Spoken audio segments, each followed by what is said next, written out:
Howdy folks, it's Dr. D. I'm the Director of Education at the Frigid Fluid Company, and I'm here to talk to you about distribution and diffusion.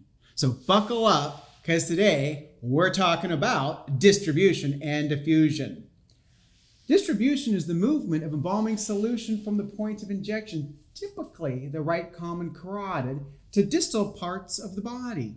This is often thought of as the injected solution traveling through the arteries. Diffusion is the movement of that embalming solution from the vascular system into the surrounding tissues. This occurs at the capillaries. So as an embalmer, how can you identify distribution and diffusion? This is important because if you've started using a new chemical, this may be challenging. As an example, new users to Frigid silicone technology, such as our 36 Plus, have noted that tissue feel of silicone-based fluids is different from what they may have experienced in the past. They describe a spongy feel. This is due to the effective distribution properties of silicone. What are some signs of distribution and diffusion? Watch for superficial vessels to distend. I suggest looking at the temporal veins and the superficial veins of the hands and feet.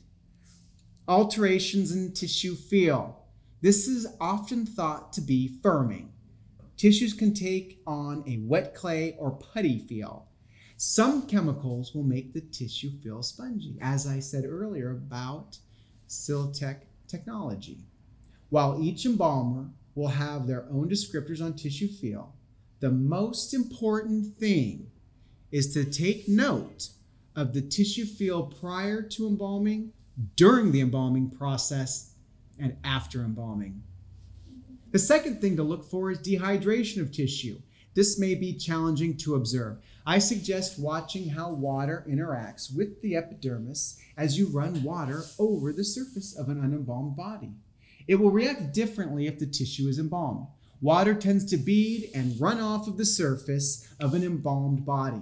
Another good way to look for distribution and diffusion are color changes. This could be the clearing of intravascular blood discolorations such as livor mortis, or it can be an active dye in the arterial solution imparting color to the tissue.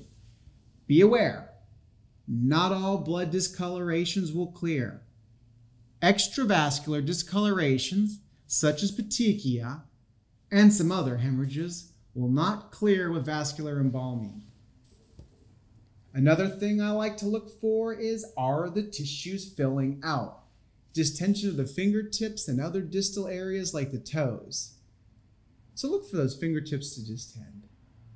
I also look for distension of facial features, such as the eyelids, the temporal areas, and areas around the mouth and lip. Taken together, these signs of distribution and diffusion can help an embalmer establish proper preservation throughout the entire body. This can be helpful when working with an apprentice or working with a new fluid.